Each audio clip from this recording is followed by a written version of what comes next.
It's Podquester time now, it is Podquester time.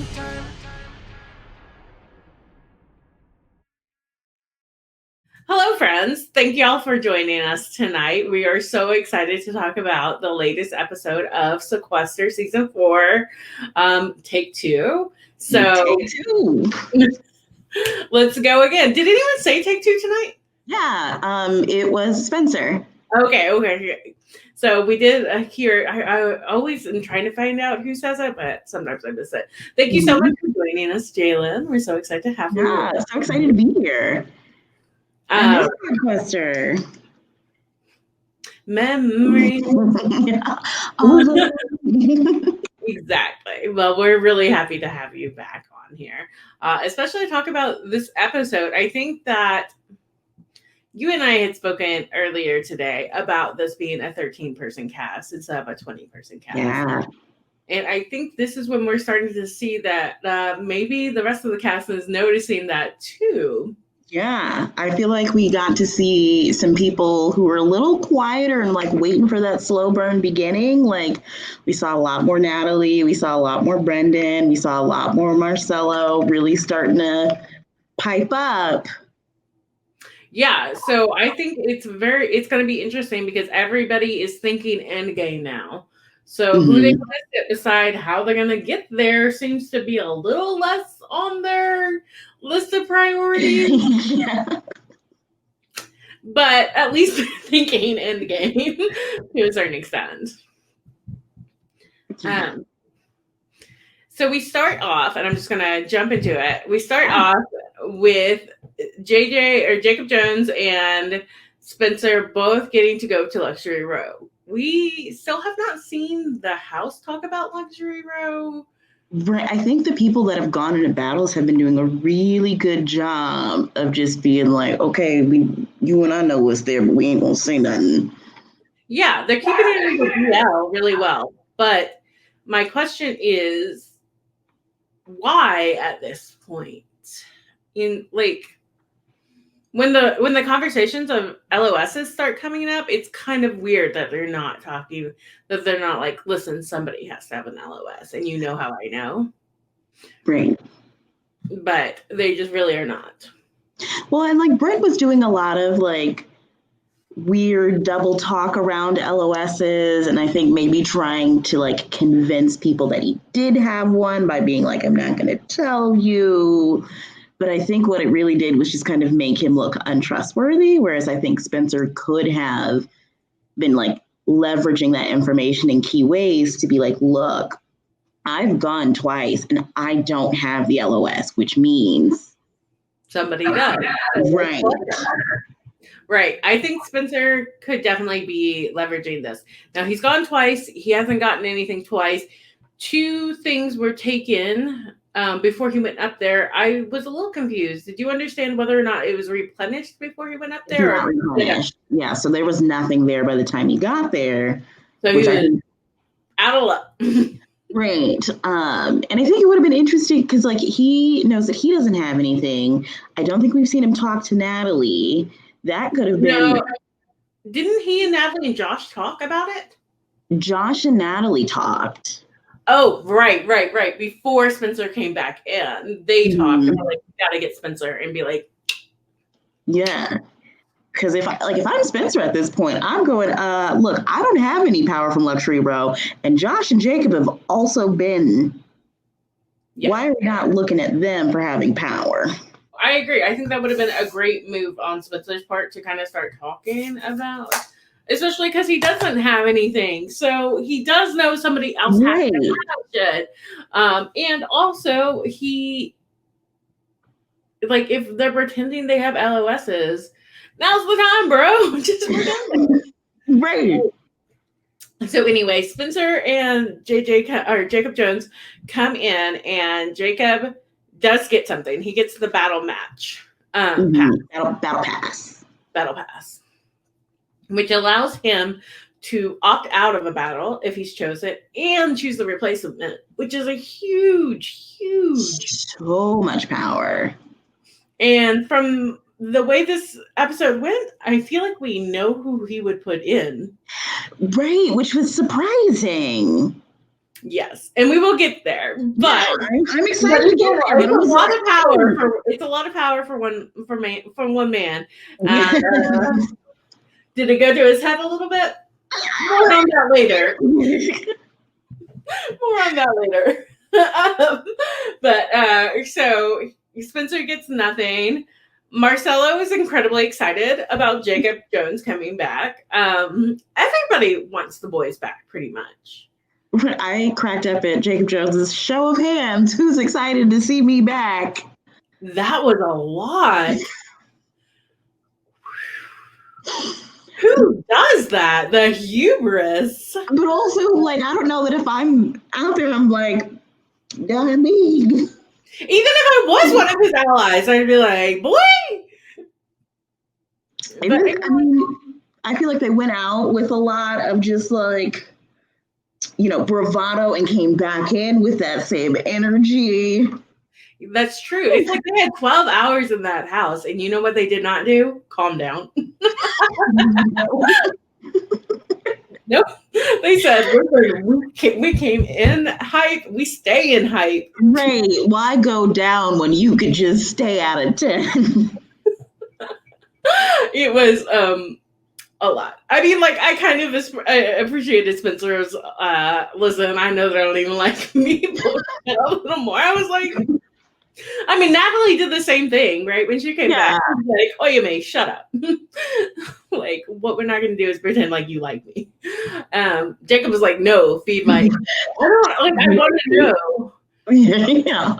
Like, why did he do that? What do you think was his purpose? It felt like a very Jacob Jones thing to do. Like, I think we saw in the first few episodes, it was very just like social player Jacob Jones, make you feel comfortable. We're going to put on a cute outfit and, kiss some hands, shake some babies. Shake some hands, kiss some babies. Don't shake babies. That is official advice. Do not shake babies. Do not. And now it's like we flipped a switch and he is going into like showboat Jacob Jones. Yeah. He is. Here's the thing. Jacob Jones knows good TV. And I think he's so hype that he's like, what am I going to say? What am I going to do? He's like, what I'm going to do is make good TV. I'm going to make good TV. And you're like, but he's like, good game, bro. You know what I mean? How do we do both? Middle ground. Because I could see that making people very resentful. Now, we didn't see any backlash, so it might have been fine. But if somebody said that, I'd be like, not a good look, bro. But I mean, it was funny. Choices were made. So they're back, and then everybody wants to work with them. Everybody's happy. Nobody sees that as a problem. That everybody seems happy. Right. Especially after this like very dramatic elimination and battle picking and like we're so excited, work together, high five, bro, let's go. Yeah, and everybody's like, hey, you know what? Those guys don't have any better. I'm like, they just showed they had them. And like it took out, I don't even understand. Like, everybody just raised their hand. That doesn't bother you? Everybody wants to work with Jacob Jones? I also think they were like, well, if everybody's doing it, yeah, me too, I'm good. I absolutely agree. I just feel like if I was in a game with somebody and he said, hey, raise your hand if you want to work with me, and everybody raised their hand, I'd be like, hey, you know who's a real big threat right now? The most popular guy in the game, apparently. I think we see him almost immediately after this go to Natalie and make Natalie feel really good and really comfortable. I think Natalie was really interesting this episode. I think there's been a lot of emphasis on Natalie as an analytical player. And certainly while she's sitting in the back watching, she's very analytical. But I do also think she's very emotional. I agree. And once she's starting to actually engage with players, she's having trouble discerning who's here and what her best moves are. I still think she's being more discerning than a lot of people. I think that her read on Jacob is close to accurate. She's like, I still feel like I can't trust him, but I feel like he's going to take me for a minute. Yeah. And that's exactly what he wants to do. And that's exactly the right read. Don't trust him, but he does want to ride with you. Right. He's going to keep you. So, for now. And then we see the same thing with Billy. She and Billy say the exact same number. So, I mean, I'm really loving this journey for Natalie. Just love the journey. I love that journey for you. It's interesting because Natalie has made, we've seen a couple of these conversations, not just with Natalie, but a couple other players in the house of like, oh, well, like I burned you, you burned me, we're even now. And so let's be good. It was like, how much of that is talk and how much of that are you really believing? I feel like Natalie does want to be super analytical, but she went through that like really first chunk of the game without feeling like she had people. So having people that are now coming to her and be like, no, we're 100% good. We're so good. I got you. You're like, well, I need some people. Yeah, she went from being a number or possibly an easy vote out to being kind of the number they need. And people seeing her as somebody they have to bring with them. I certainly think that Jacob feels like he has to take her. He's made that clear. And I do think Billy's going to stick true to I agree. Taking her to 6. It's weird that neither of them said the number 6, but then they both went into the conditional and were like 6. 6. Yeah, 6 feels good. I was like, okay, random, but good. But before all this, Moona is back.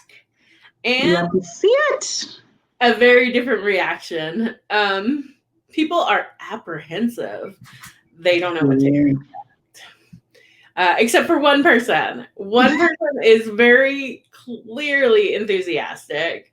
The joy in Billy. She does not even try to hide it. No. And it warmed my heart so much. Like, seeing them hug was just like such an authentic moment. And I was just like, oh, my heart. I will say, Moona is back, and Moona's back with an LOS. I was kind of hoping she would go in with an LOS and then they could give the LOS to somebody else. We've seen that happen kind of in the minis before, and I like that better. I think that that would give Jay West more control of the game besides just protecting. Like, obviously, the person you're going to do is jury unless you really hate them. Right. So that kind of sucked. But I'm glad she has the LOS, and she was safe this round. So I think that gives her the room to hopefully reintegrate herself. Yeah. But she makes no qualms about who she's coming for or why. Right. And like, do we expect anything different from Moona Abdullahi? What did he do? He came after her lives. So what happened? She came at him, right? She had no choice. She had Those to come were the options played out. Those were the options played out. Right. And she has made it very clear for months now, if you come at her left, she's got to. She will come at you right. She's got to. So I think that certainly he was unhappy to see her back. And he really, they went back and forth on this man versus woman thing. I think it's very clear where Moona stands on that. I think it's very clear that, they are picking women. Josh said it too. The only way to make him go against the man is to tether him. Which I loved that moment from Josh. It was great. Yeah. We love awareness. But yeah, it was iconic line. But yeah, so I mean, certainly he's only got against women. He did not even consider men last time. He didn't reveal men's vote last time. And I had the same feelings about Jacob too. I mean, like, he didn't want to reveal man's vote. He did. It seemed like want Spencer to go against Brent, but bro, you could have gone against Brent too. Yeah. Like, there's just a lot to unpack there. I know I started unpacking it a little bit with the hegemonic man thing that I did last week, and I think that's spilling over into this situation where even like Brendan's like, hey, I want to work with these guys, and like everyone wants to work with these men, and saying that the men are at the bottom because they keep getting voted out, but everyone wants to work with them. It's very complicated. And I think too, you know, they'd been talking about, well, the girls are running the game, the girls are running the game, the girls are running the game for so long. And it's like, if you are worried about these 4 or 5 women, like the men haven't pulled in any numbers to like make anything happen. And so there's like no like gathering of numbers or trying to be like, hey, let me work with you. I feel like every round is solely my ass is on the line. So like, I just need to go and cause whatever chaos I can instead of like doing that relationship building, that alliance building that I think we've seen Josh do really well after he came back and being like, okay, cool. Let me get in where I fit in instead of trying to just solely focus on getting rid of people that I think are targeting me. Or continuing to make those relationships worse. We saw Jacob Jones, you know, Natalie voted for him, and he was like, let me put this on lock still. Like, that's what we love to see. Mm-hmm. We love to see social strategy. Yeah. I did appreciate Brent towards the end there when he was like, oh, wait, if I have a chance of coming back, maybe I need to not burn every bridge on the way to the battle. Like, he was like, oh, wait, right. If I want to come back, maybe I should try to chill with Billy. Maybe I should try to, like, Moona made a great point. Who is this jury going to vote for? Y'all are all burning your bridges. Get it together. Right. If you're going to put all the women in the jury, who do you think they're going to vote for? You know, like, think it through. And I hope between Shireen last week and Moona this week, I do think that people are getting a good wake-up call about what's happening on the jury and what they should be considering in game. But still, again, like I said earlier, I'm still having trouble tracking how they're getting to the end. There's still a lot of round-by-round playing, which Sequester kind of forces in a way. Like, you can't, it's not like HOH where you can, like in Big Brother, where you're like, as long as one of my allies gets HOH, I'm good. No, every round in Sequester, you might get fucked. And honestly, there's very, very little you can do to take that out. So speaking of getting fucked, Moona gets to fuck some people over right now. Which, one, we love to see. Again, two, I thought her pairs were really, really smart. Okay, I didn't like her pairings. Okay, how would you have paired them? I love the girls together. I think that Natalie's concern about the girls is exactly why it worked. Like, she was like, oh no, if we have 2 women together, then we're the easy vote. And I'm like, Moona did not just read y'all backwards, forwards, and up and down for y'all to pick the 2 women. Right. Like, that's not what's going to happen here. Like, let's not do that. And also, you know, Billy and Natalie aren't like huge threats, right? Billy has the most friends on the jury probably, but people, I don't think are scared of her game because she's being exposed so often and so aggressively that they're less afraid of her game. And like Jacob said, people want to sit next to Natalie. They think she's a little bit of a goat right now. Yep. So that was a beautiful pairing. I would have put Brendan and Spencer together. I can see the argument. I still just like selfishly, I don't think I would have done it. Well, I don't want to see it. I love Brendan. And think he's playing a great game. He could be. We'll get to Brendan in a minute. But I think that if I want somebody who I definitely think has the best chance of beating Spencer, no matter what it is, it's Brendan.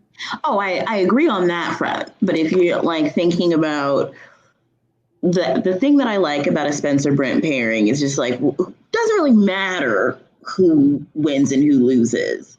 Somebody is going, then you're like, cool, you're not working with me. I think that's a better thought. I think that's a better thought. It's like when you throw a vote and you don't want to throw a vote on somebody that you're afraid it could actually send home. Similarly, she might have thought Brendan had a better chance, but wanted to keep Brendan closer. I do wish she had done some of that work. What I kind of wish is that there had been like 2 minutes or 5 minutes before she made her choices for people to make the cases. Yes, so I think I would. She could have developed some of those relationships and like, listen, I didn't put you with Spencer because even I didn't want to chance you going home. And I hope she really uses that next round. Because she kept them all safe, essentially. Yes. Right. But she gave them a very easy out. It was like, cool, everybody's good. You know what my plan is because I came out the barn and told you who my target was. And then I paired all of you so that you could vote for somebody that you probably have already voted for. Yeah. So it didn't hurt your relationships. And oh no, Brent went out. And on his way out, he took shots at you. So I revealed he wasn't even really your ally, you know? Right. Like, I think that she could be sitting in a very good position if she has the room to make those kind of conversations. Yes. But yeah, I kind of wanted to see Brendan and Spencer go at it. I feel like that battle is maybe coming because I would have liked to see. I feel like Spencer has gone up against people that he has felt very confident beating, and I feel like Brendan is one of the few people that would give him some pause to be like, oh, maybe I can't just rely on this person being afraid of me being a physical threat. And I think there are a couple of people. I think Jacob Jones and Marcelo would be people that Spencer's not 100% sure on. But I think Brendan is, he's got him on height. He's got him on youth. He's got him on, like, everything that seems to be, like, Spencer's, like, oh, I don't want to go against these people based on his past battlebacks and his past comments on his battlebacks. He doesn't seem to want to go against. He says he wants to go against the weakest people, is what he said.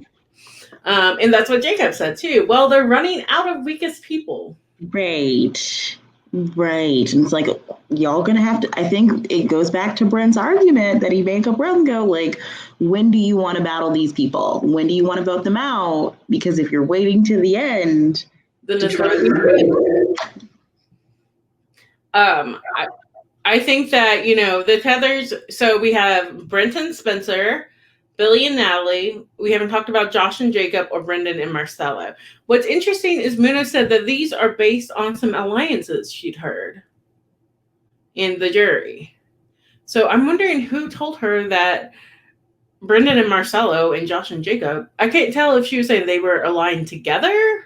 That's not how I was thinking of it, but just like, okay, separating Jacob Jones and Marcelo ensures that even if, like, in the event that one of them gets voted, you still have the other one. Same thing with, like, Josh and Brendan. Like, if one of them goes, that makes you're sense. then in a position where it's like, oh, okay, Marcelo's gone. Jacob, like, we was still cool. You now have one fewer number. Come closer to me.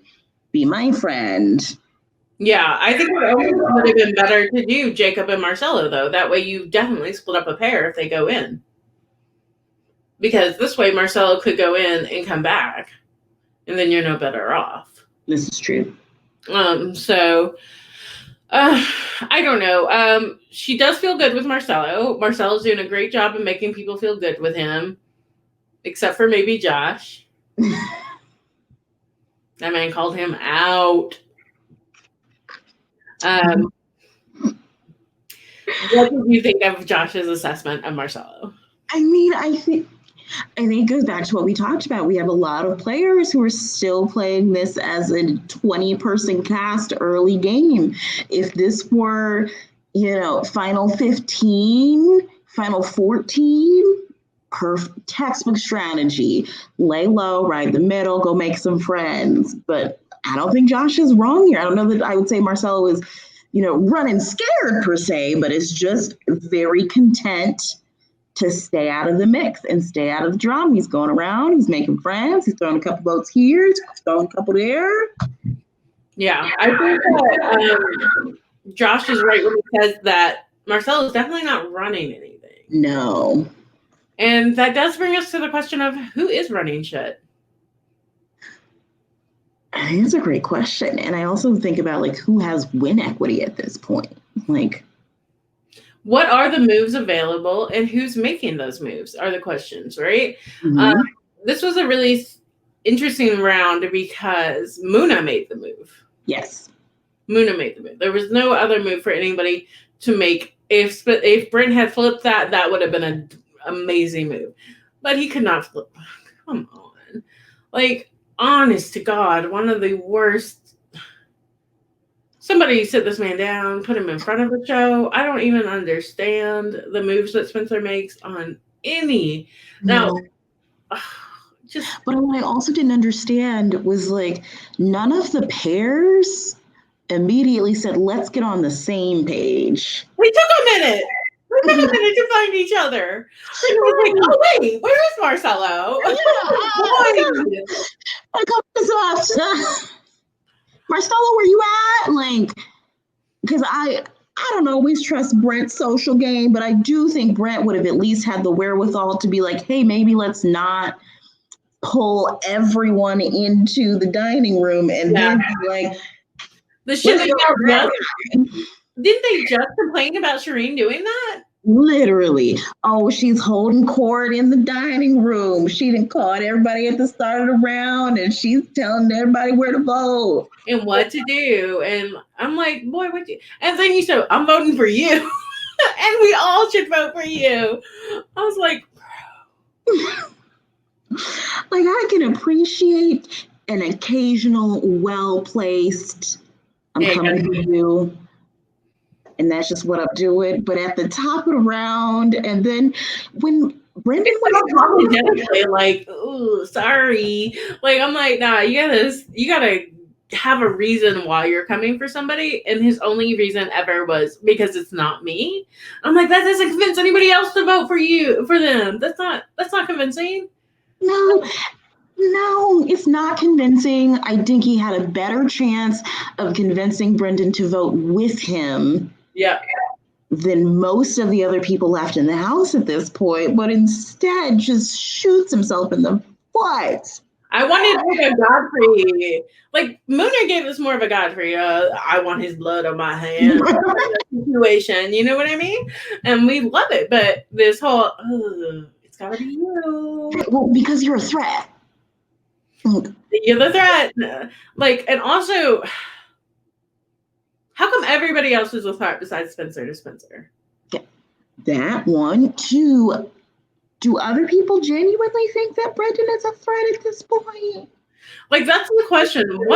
What is the threat? We're talking about jury. And Moona talked a little bit about jury. So you have to start looking at these people through jury's eyes. Mm-hmm. So how is Brendan a threat is what I want to know.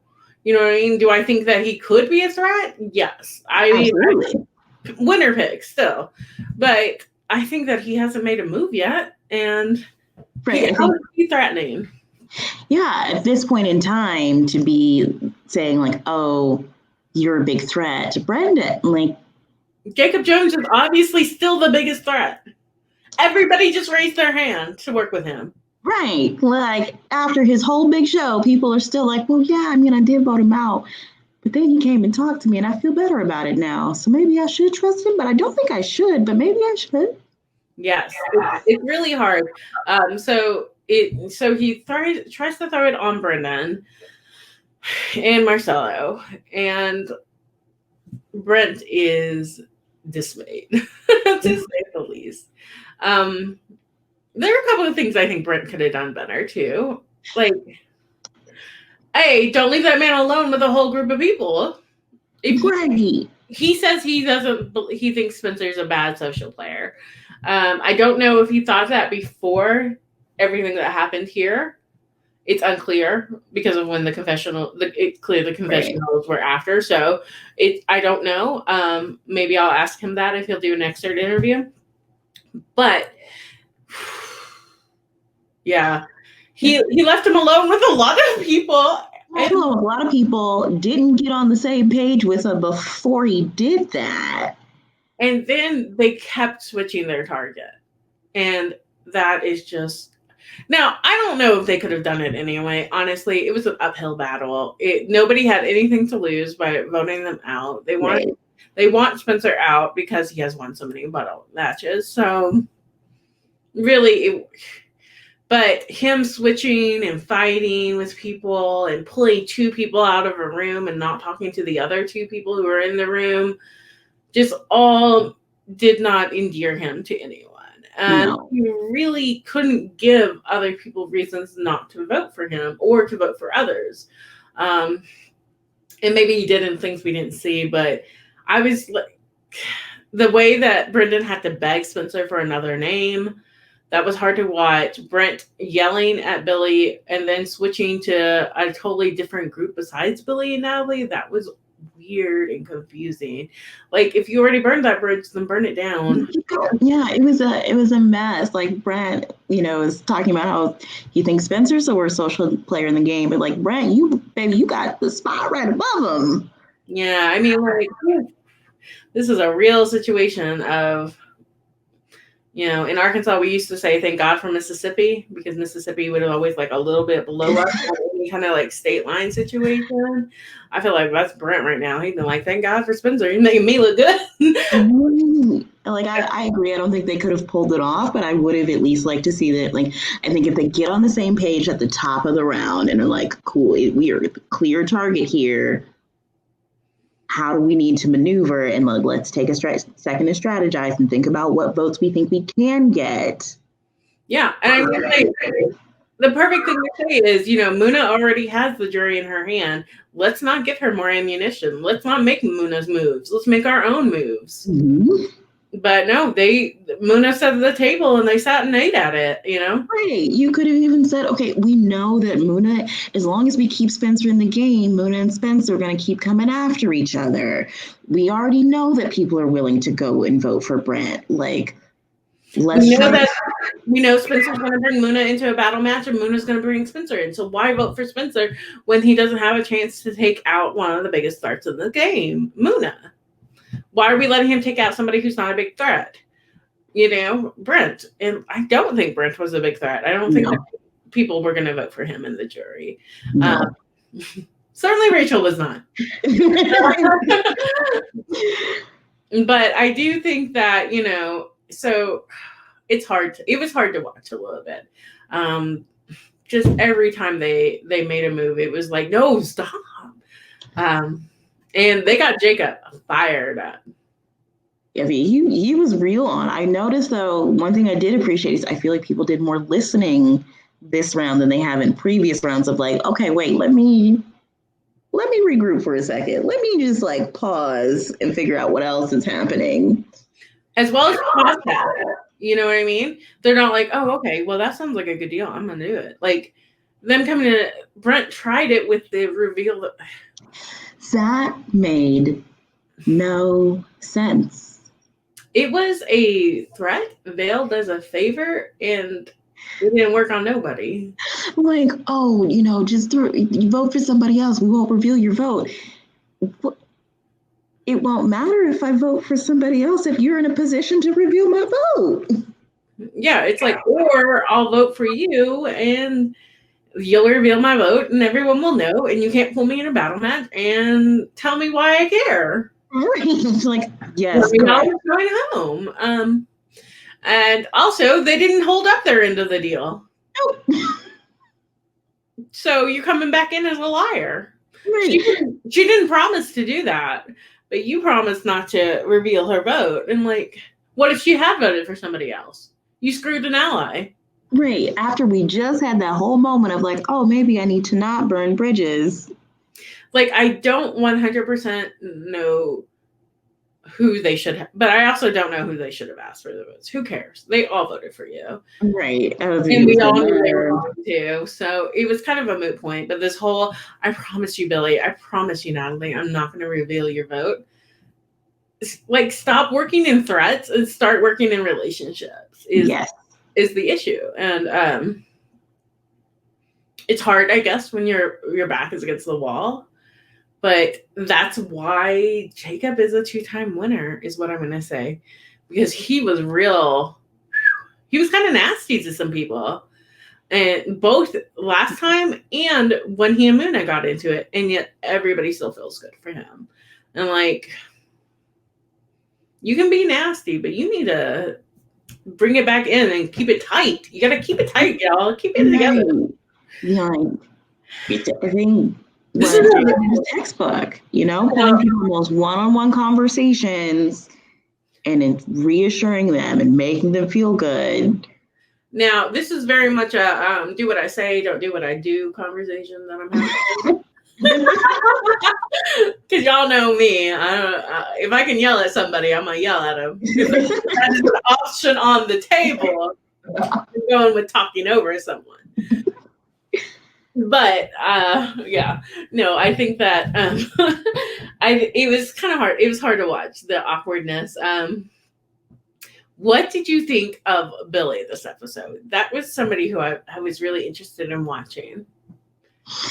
So I'm going to be honest. Billy did not get a lot of my focus this episode in particular, but I did think she almost made the same blunder as Brent of like, don't get sucked back into the argument y'all just had and the fight you just had. Because at that point, like, everyone's yelling in the house. Like, you're running out of time. And they only had like 10, 15 minutes.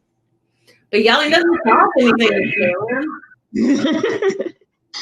That was funny. That was laugh out loud funny for me. That was one that I think that interaction was interesting, but I also thought her interaction with Natalie was interesting. I feel like Natalie's honesty, I feel like, is her downfall. Like, the minute anybody presses her about anything, she falls. Like, well, yeah.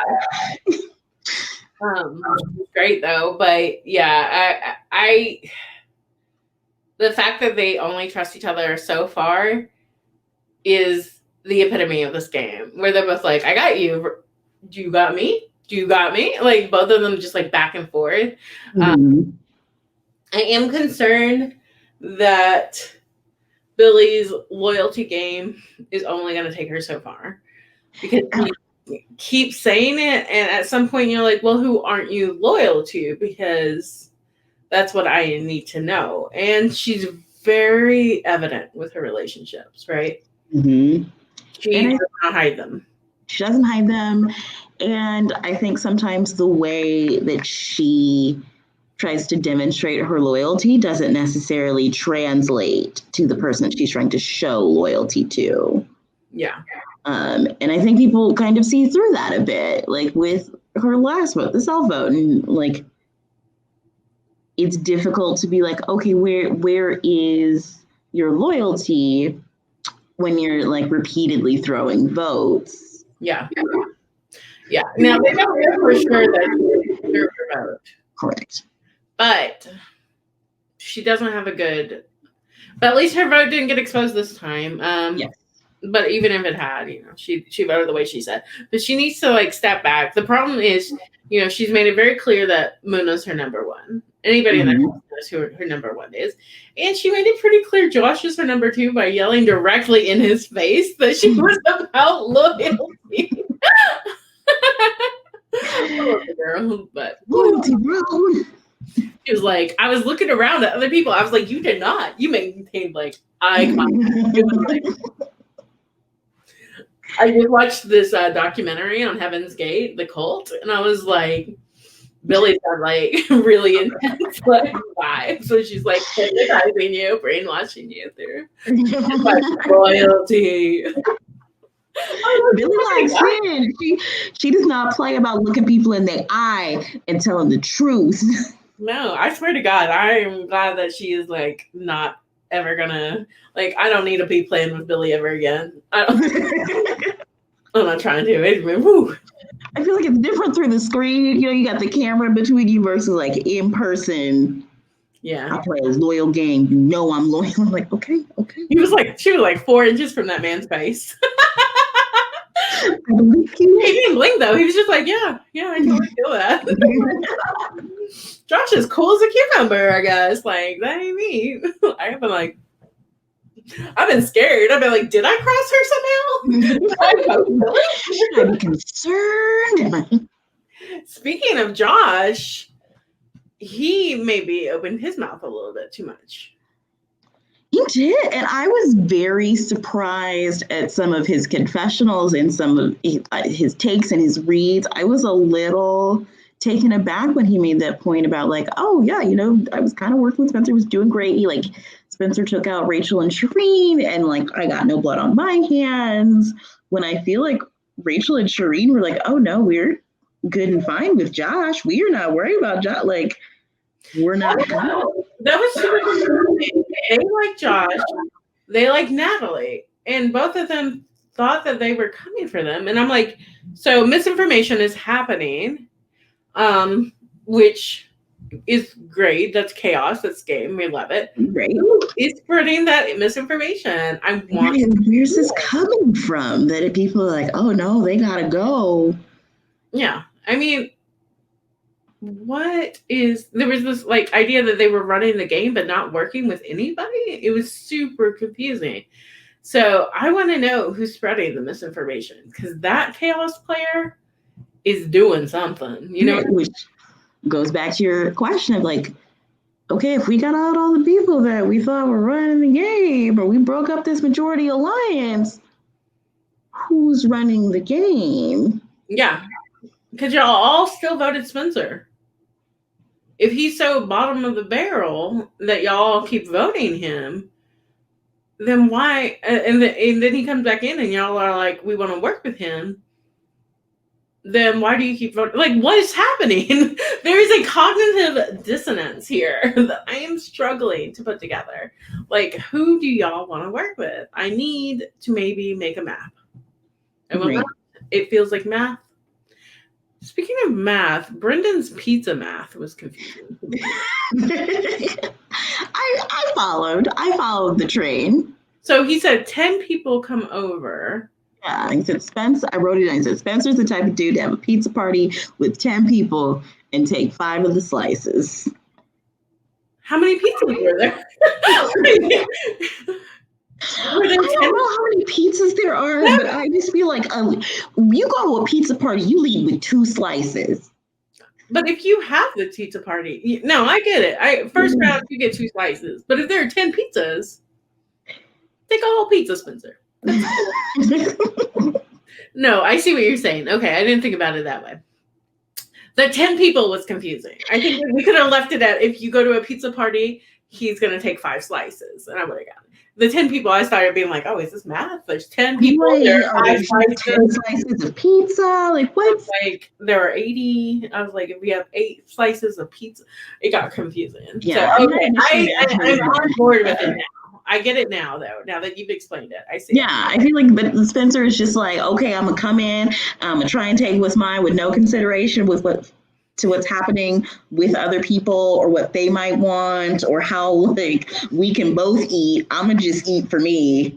Yeah, I feel like Spencer might be that guy on Survivor, or they used to do this on the challenge too, where they'd be like, listen, the women should eat less because they have less body mass, or like don't have as much muscle, so they're not burning as much. Right. So that happened all the time on the challenge. When they have like food restrictions, they would like legit fight on this. And I'm sure they do on Survivor. I haven't seen that. 100%. Well, I needed 2 scoops of rice because I'm bigger, or because I like have more muscle. So it takes up more energy to burn. And then like that kind of thing where you're just like, you greedy. Right. You could just say that.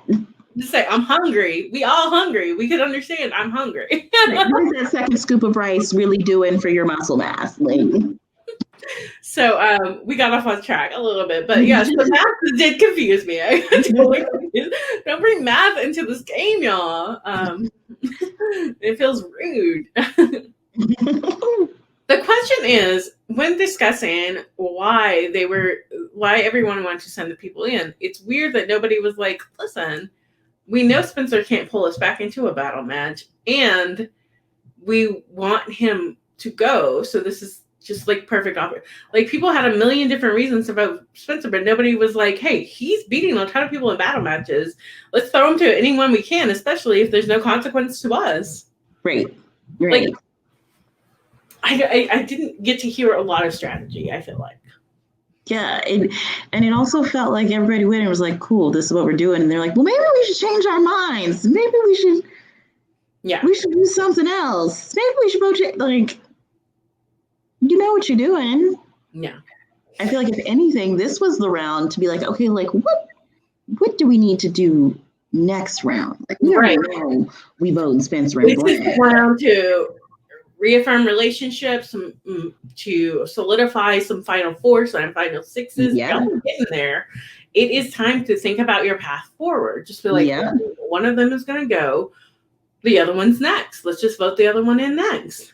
Right. Like, you knew where your vote was going. If you weren't, like, you kind of had two options, like either make the path to make the big move and be like, cool, we're not going to go along with what Moona says. Let's forge our own thing and get some win equity, or be like, cool, everybody's voting Spencer and Brent. Good. So anyway, Suzi, about this final four. Yeah. So we know what we're doing, especially with your tether. Nobody's going to question why you're locked up with your tether. This is a great time to make your relationship with your tether like something. And I feel like Marcella was trying to do that with Josh. Was Josh feeling it? No. But it does seem like Josh wouldn't mind going to the end with him. He's like, you are a goat. But I don't think he's Josh's first choice at all. Who is Josh's first choice at this point? Billy, I think. He's made it very clear that he wants to be Billy's number one. Yeah, I do think that is clear. So I think he wouldn't mind sitting next to her. I actually feel like Josh wouldn't mind sitting next to a good player.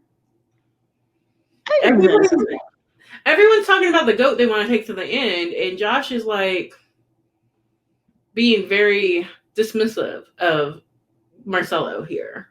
If he thinks he's a GOAT, why doesn't he want to take him? Yeah, I also thought it was interesting for Jacob Jones to kind of have this perspective of like, oh, like Moona can go. What I'm like, Moona will sit next to you. And not a lot of other people are willing to do that. I will give Jacob Jones this though. Moona will sit next to him and Moona will win. This is true. I do think he could make a very strong case, but like I feel like they were on like very different pages in terms of what their relationship needed to look like moving forward. I still think that Jacob Jones's best perspective to get to the final two is to have Moona in final four. Oh, I agree, 100%. Like, even if you don't want to sit with her at 2, Moona at 4 is an important shield to have. They're thinking, and that's my issue. They're thinking final 2, but we're not seeing them think final 4 or final 6. And I mean, Billy and Natalie, they know who they're cutting at 6, each other. Right. But it's like, who's at 5? Who else do you need there? And like, where is that relationship building happening? And that's what you have to think about. How can you get to the end? There's no way that Jacob Jones can survive a final 4. If he survives a final 4 without Moona in there, that would be amazing. Like, honestly, I have trouble thinking of who could be a bigger shield for him. The only person would be maybe Spencer. And I don't if it's hard because I'm like, if I were Spencer, I'd just be like, listen, they're not going to vote for me. Take out Jacob Jones. They would actually vote for Jacob Jones. Don't take me out at 4. That's stupid. Sit next to me. They're not going to vote for me. You want to sit next to me at 2. I think that's his argument, but I think he gets taken out like Jake in season 2. I also think that he maybe is not effective in that argument because he's not being very effective in his arguments so far. No. Like, has he convinced anyone of anything this whole game? I don't think so. No, but like to his credit, I think by him constantly getting voted out and like winning these battle matches, he at least has a narrative where, right, like I don't know, what does Marcelo say at a final 2 at this point? What does Brendan say at a final 2 at this point? Right. And I feel like Josh also needs to step it up. He may be saying, hey, listen, Marcelo needs to step it up. Josh, your resume was day 1. It's now day whatever. We need to see you start making. You've reintegrated yourself. That's amazing. Now take control. Right. Somebody needs to freaking take control. It's driving me crazy. Someone steer the ship. Steer the ship. Make a ship. Can we get on a raft together? So I feel like we are watching a bunch of people just swimming in a pool on their own.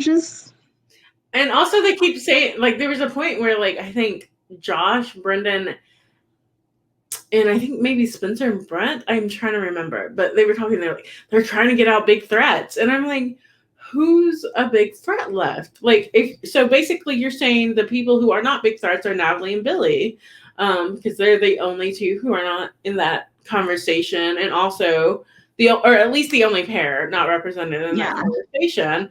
And I was just like, so you think that y'all are big threats, but they're controlling the game when y'all all have votes too. You know what I mean? It's just super confusing to see the way, not just to watch the narratives play out, but to watch the way that they create the narratives is super confusing. Yes, like their interpretation of what's happening. Because I feel like go ahead. Sorry. I feel like I think it was during majority rules, the vibe was like, oh, well, Brendan's not really doing anything. Mm-hmm.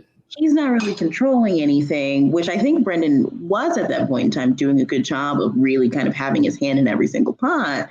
But at that time, the narrative was like, oh, well, like, Brendan's kind of a wallflower. And now Brendan is a big threat. Like, where? Yeah.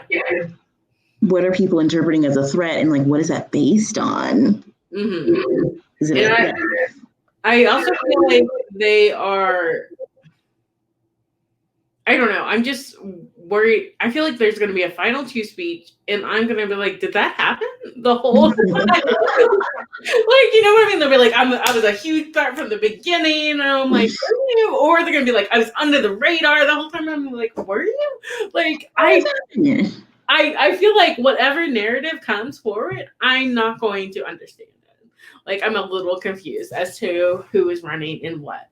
So, I hope we get a couple more confessionals to help clear that up, because I am unclear.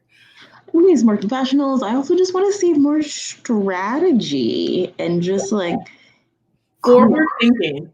Right. Because like now that I'm thinking about this conversation of like, oh, we're all the big threats. We're all the big threats. I think in their mind, they're like, we are big threats to win a battle match. But who's a big threat to win the game? Mm-hmm. Yeah, that's a good point. Because this isn't a game where your physical prowess is the number one thing that will get you to the end. I'm ready for some LOSs to get played. I'm ready for some things to be shaken up. But we had that slight threat of an LOS when it seemed like Joshua or Jacob might go in, which would have been interesting. But that didn't happen. But Josh did kind of slip his hand a little bit, and everyone pretty much now knows he has an LOS. No, but good read on Brendan for being like, I think they're at the battle matches. Yeah, Brendan like really sussed that out, which is good because Brendan has been playing, in his words, the doofus. That was a word choice. Professional doofus. what word Brent was using to call himself, but it wasn't doofus. As far I know, he was talking about Spencer, but on the other end of the spectrum, what word was Brent using? Was it cut? He's the old cut. Like it's not what I heard the first time he said it. I was like, girl, say what? I had never heard anyone refer to themselves as a cut. No. But okay. But Brendan has been playing the doofus. So if he can point out how he knows these things, he needs to confide in somebody else. That's an issue. He doesn't have a number one. Katie's not coming back. Right. So he cannot be like, when Katie comes back, and I feel like there's been a little bit of that. When Katie comes back, we're about to run this, we're about to run this, we're about to run this. But Katie did not come back. You need to find the number one, bro. And you need to spell to them so that if they go to the jury, they can tell them all how you ran this game. You need somebody to tell your story. And right now, telling the cameras is fun. We love it. We like to see your insight, but it's not going to help you win. Right. And I worry about Brendan because I had said before this episode, I was like, these next two episodes, we really need to see Brendan start to turn it on in game. And I think we saw him agitated because obviously he's like, Spencer, what the hell? But if you're looking at it, like Spencer's problem is that Spencer has a lot of enemies and no allies. Brendan doesn't have enemies, but he also doesn't have a ton of allies. And so if Spencer's gone, you're like, well, yeah, sure, I can vote Brendan. And you need people that are going to be like, no, absolutely not. I can't do that. Because until he threatened Natalie, people were kind of like, oh, yeah, like, that's fine. I can do Brendan. Yeah. Now, Jacob Jones to Brendan as an enemy. He maybe thinks of everybody as an enemy. He was in his little cat house tonight, was he not? I would agree. As someone who has made a gentle slight against Jacob Jones in a game, he does not take kindly to even a hint or a note of disloyalty. He can be disloyal as fuck if he wants. Now remember that. Right. Everybody was like, yeah, no, I'm going to say I'm good with Natalie, but I'm not good with Natalie. I'm going to say I'm good with Moona, but I'm not good with Moona. I'm going to say I'm good with Spencer, but I'm not good with Spencer. Like, now, I do think he's genuinely good with Natalie because Natalie has no social capital. Yes. I think, though, his relationship with Moona is upsetting to watch. Really upsetting. Like, oh my God. Moona is just like, listen, we're on the same page. We know what we did. I was throwing them off. And he was like, nah, you came for me. Now you're dead. Right, especially because, like, I think in that situation where they initially got into it, made sense, right? Moona's fighting for her life. Her vote was not exposed. Who else is she gonna like really have some footing to try and be like, not me, bro, do this other person? But also, I think her logic makes sense of like, cool, we were being looked at as a pair. Now we're not being looked at as a pair. Yeah. Let's go. I totally see her logic. I see that why he would be upset about it, but to the extent he is a lot. And also we see Brent saying something at the end. He's like, yeah, remember, no coronations to Spencer. I'm like, why are y'all so anti-Moona? So pressed. So pressed. And like Spencer's comment to Brent as well was like, oh, you know, I'm gonna need your help on the jury. Like, I don't know how much help Brent can give you. Brent's not gonna help you. And the boy can't help you even if he could. Like, even if he wanted to. It's gonna take more than that. It's gonna take more than that. Brent really blames him for him going home. And you can see that in the fact that he wouldn't give him a fist bump. The most awkward The most awkward jump in all of world. Like the amount of times that Spencer hit him on the shoulder, it was like, boy, fist bump me. First, he sat there and held it out like it was a prayer, right? During when I was announcing, he was like,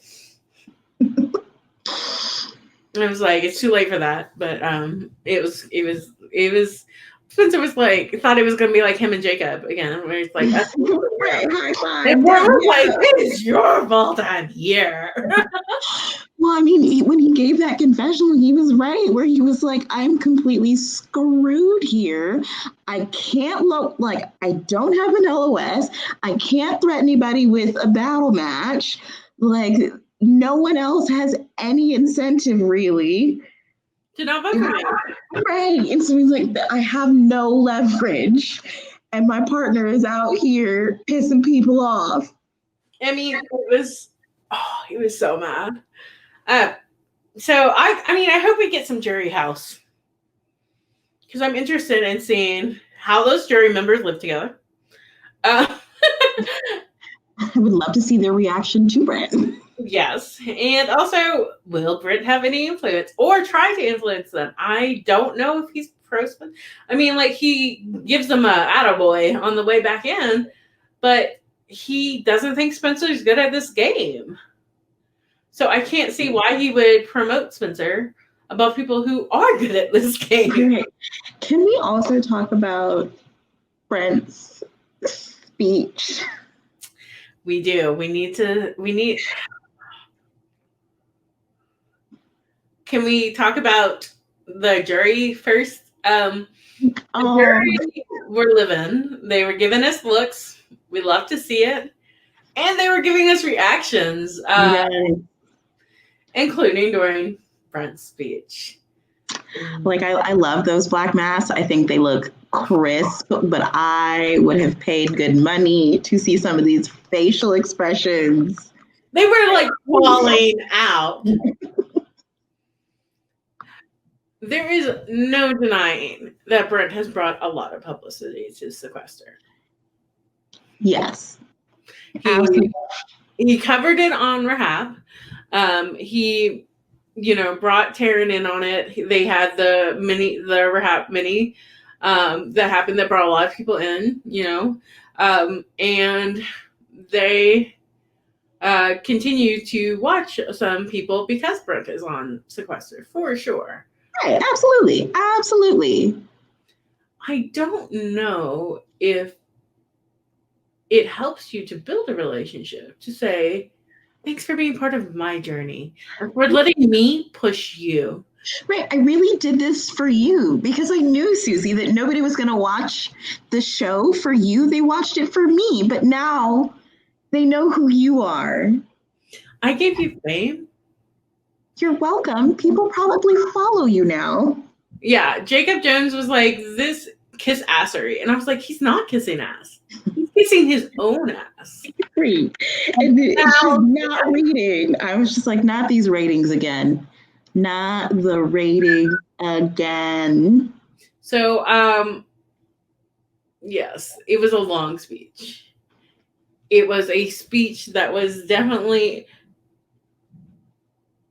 What is happening? What is happening when people get put up for battle matches and all of a sudden their egos? And I feel like what was so interesting is I felt like Brent was trying to be humble. Oh, I agree. I think, and it's especially because how it started out, and it's interesting because he's really the first person to sort of give this like pre-goodbye speech just in case. Mm-hmm. Everybody else has gone in with the energy of like, I'm burning all the bridges, come see about me, come at me, bro. And Brent is, one of the few people giving this like Big Brother-esque, if it's me, I had a wonderful time, I lived my dream. And so like, I was like, okay, yeah, I know you were like really excited to play. And then when we got into the just like, this was for you.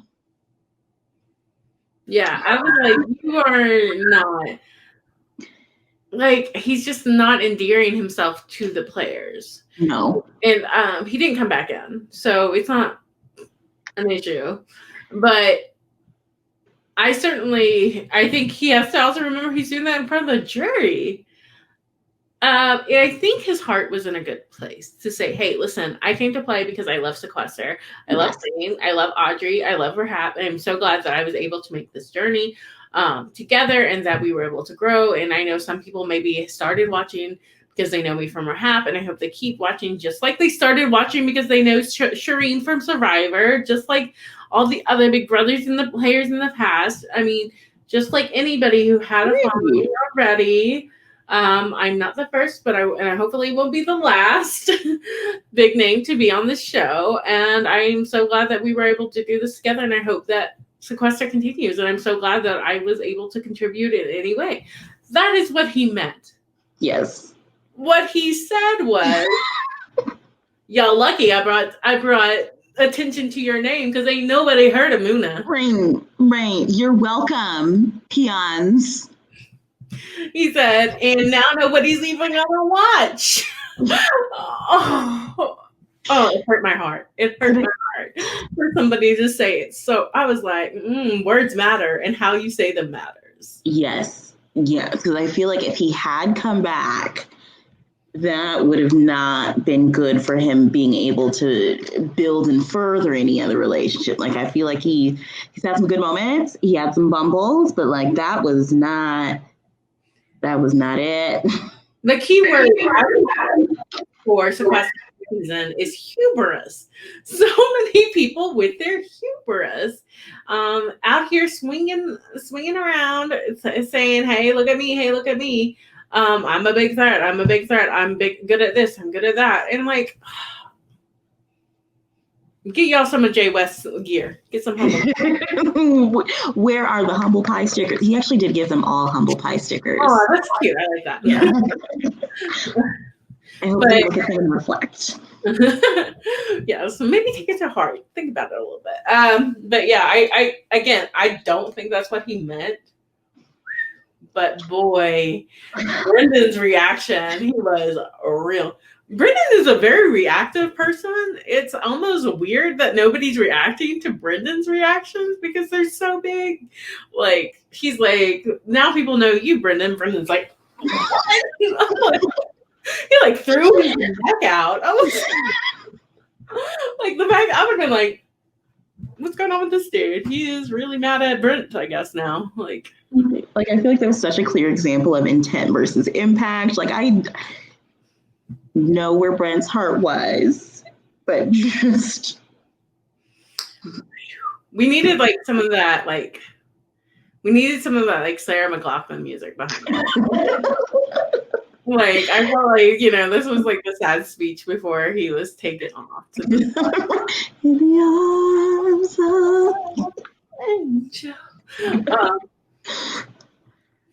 I don't know. I think that the battle match was a little hard for me to follow, but I thought that it was a good matchup when the two sat there. They're both very tall, and I know Brent was like, "Oh, it sucks to be 45. You're ex-military, bro. You did fine. Right. You're ex-military. You tall. You said yourself you lost 40 pounds before coming. So I'm assuming there was some sort of physical activity involved. Yeah, I don't think that.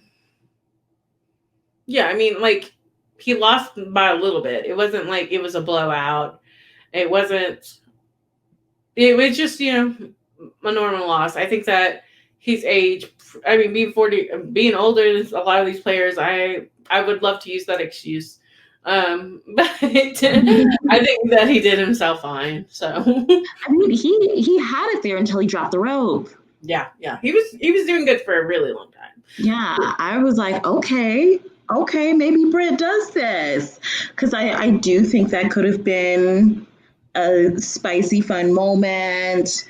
A little a la Kim Mattina, like, oh, you brought the oldest person in the house, thinking that you're going to be this easy win, but I got something for you. But I do also think that it kind of hurts Spencer, the physical ones out of the way. And I don't think there will be very many more physical ones. Yeah. So, and even this one wasn't necessarily like super physical. No, I mean, like, I wouldn't maybe want to do that one, but I feel like there's actually a possibility, and that's how I always do. I'm like, how physical? Because I am very unphysical. But I think that even I could do that one. So yeah, because I'm like maybe not. I have such bad back problems, but I feel like I could do it. See, my like downfall or my like disadvantage is I'm very short legs. So when they were making some of these like reaches to the next plank over, I'm like, oh, I couldn't have made that. But I have small feet, so I wouldn't be wobbly. You have powerful legs, so you could also hop, right? That's a good assumption. Yeah, that is true. And my balance is pretty solid. I feel like you might try it. If they're getting too far ahead of you, that's a good hop. Like, yeah. Suzi with the strategy. I am very good for my couch. I got all the strategy. I did like Brent's like granny toss. Yeah. He's like, when you play basketball. I was like, that's not how you're supposed to play basketball, but I can feel you. I'm like, this is how I play basketball. Well, Suzi, maybe when you are old cut. That's how you gotta do it. Like, even you just now saying it, I was like an old like, I cannot hear it. It's like never in my life I've ever heard that. I don't think I'll be incorporating that one into my daily lexicon, but I won't make it into the office conversations. Well, let's wrap up by talking about next week. Where do we think people lay? I think this Moona and Jacob Jones thing is going to come to a head at some point in the next 2 or 3 episodes at the most. Like 2 episodes, probably. I agree. And I think it's going to be interesting because Marcelo seems to be fine with Moona. Didn't have necessarily a strong adverse reaction. Right. And he's like, cool. A lot. The gang's back together. Our alliance. We're all good. And so I'll be interested to see where some of his loyalties lie. I know he's closer with Jacob Jones, but like, what does that look like in game? Yeah, because he has not really had to go up against Jacob yet. So when those consequences, so we're getting smaller, and at some point he's going to have to either reveal his relationship or go for him. So vice versa. So Jacob's got a lot of, he's got a lot of, what's the phrase? Fingers in the pot? What is it? He's got his fingers in lots of pots. There we go. Just have very long fingers. Yes, his exceptionally long fingers at every single pot. So with there being a narrower view of who can reveal votes, if like the easy thing for now is just to keep going for Spencer, right? And Jacob has a good enough relationship where Spencer's not going to pull him in. And even if Spencer did, Jacob's got that battle pass. Yes, and so he puts him against Moona, but he knows that Spencer's going to go for Moona and Moona's going to go for Spencer. So right now, Jacob's in a good position, but the moment his votes get revealed or he's, again, tethered to somebody, it could very well all spin on him. Yeah, because we're going to be at 8, which means there's only 6 votes. There's a 50-50 shot your vote's getting revealed. Mm-hmm. Yeah, I mean, 7 votes, right? Because only one of you go up there. Oh, right. You don't have the doubling. But yeah, we're almost at. So 7 votes. So yeah, almost guaranteed that you are going to be. And even if your vote is not revealed, it can very easily be deduced. Right. Because there's only so many other votes and so many other options. But yeah, I think it's going to be an interesting episode. I feel like going into this next episode, I feel similar to how I came into this one of like, now is the time to really start making moves and really start solidifying what your plans are for that end game. And so I'm excited to see it, excited to see what the twist at 8 is. I feel like in the mini lexicon, 8 is always like a real critical moment. Yeah. Now that's because it's usually the second one of jury. Mm-hmm. Which it feels like that's how they're playing. Like, I feel like tonight they were like, okay, jury. 9, so like, let me kick up. Do you think that we'll see anything like history can't repeat? I can't see that. I mean, if we see history can't repeat, Spencer is solid. Here's the issue: history can't repeat. Billy is screwed. In danger. There are a lot of people who could be in danger with history can't repeat. Yeah. Marcello, but Natalie, Josh will be sitting good. Well, Josh could be in trouble too because only those 4 people. Yeah. And 2 of them are gone now. Mm-hmm. So, we're just speculating wildly at this point. I don't want to see history can't repeat because of who it could potentially save. I think it would force people to show their cards. I hate history can't repeat. Everyone knows that's my least favorite round. I went out on it and winners at War 1. I've always had trouble with history can't repeat. It's always when people want to come for me. I hate it. But I feel you because people don't vote for me in other rounds because they're like, oh, Jaylyn's nice, and then history can't repeat comes along. People are like, well, I haven't done Jaylyn, and everybody works for Jaylyn, and suddenly it's your name. But because we can all do it, but it's better to watch than to be in. I'll say that. Yes, I would agree with that. And I don't want Moona and Billy in the crosshairs here, but you know who else could be in big trouble? Brendan, because nobody's been voting for Brendan, but Brendan's name has been coming up. Mm-hmm. So, I mean, history can't repeat could be very, very interesting, but so would a lot of these twists. I feel like every twist has been spicy. I want to see 7 Deadly Sins. Oh, that would be fun. I'm such a stan for that one. So I hope that comes up. But the 4 is always classic, and so that's what they can prepare for. I need them to start preparing. Yeah. I also would not be shocked by another late game now or later. I hate now or later. But it's so good strategy-wise. I love so good strategy-wise, and like towards the end of minis there, she started throwing it a lot at 6 and 7 instead of at like 14 and 13. Didn't we have one in Winter War too, late? We had it at 6 and 7. Yeah, and we knocked it out. Who's doing now? Who's doing later? But we also had a very good plan. They had clear allies. They did not have the same plan we had. So that will be interesting. An hour later would be really interesting. And who knows to lie, who knows not to lie. So Josh is the only one left who hasn't played an end game, right? No, Josh is, depends on what we're defining as end game. Yeah, that's true. I meant final 2. Spencer has not. Natalie's on final 4.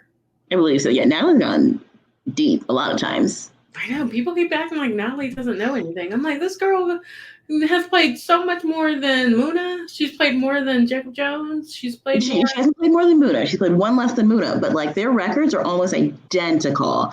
Moona's played 7 times. Natalie's played 6 times. They've both made 6 juries. Like, Natalie is not to be trifled with. Yeah, I'm really hoping Moona can reintegrate herself. I do think many of the people who were coming for her are gone, as far as like Brent was not going to let her go far. No matter what he said, he wasn't going to take her to the end. No. Marcello is going to let her go far, I think, with him. Billy for sure.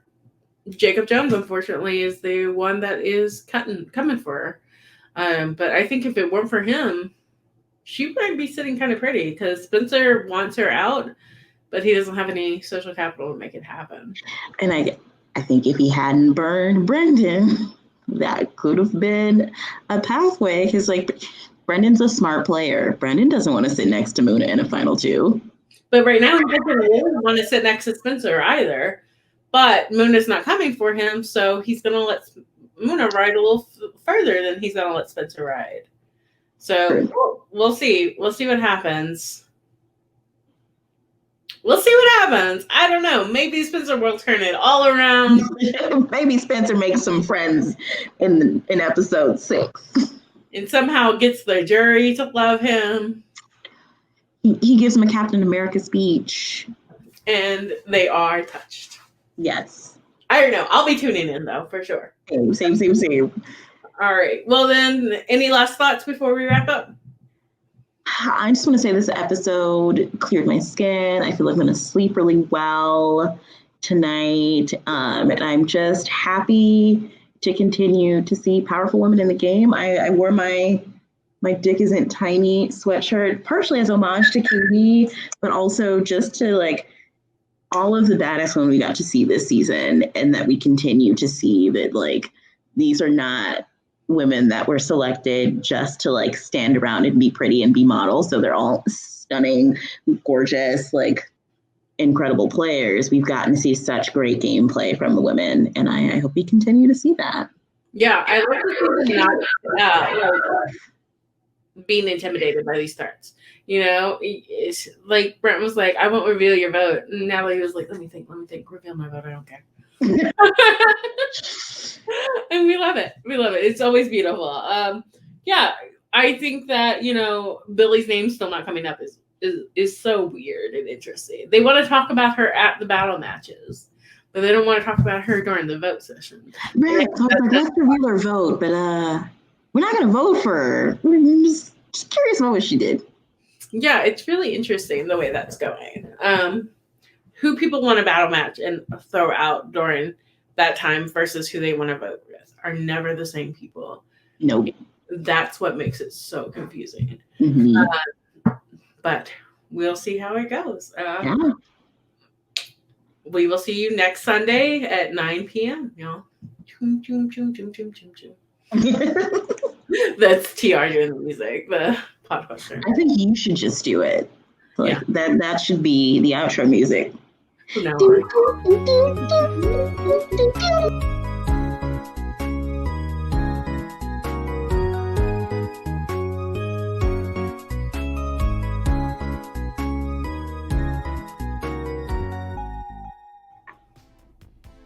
There you go. Oh. Just when we thought we had it. Like, what is going on?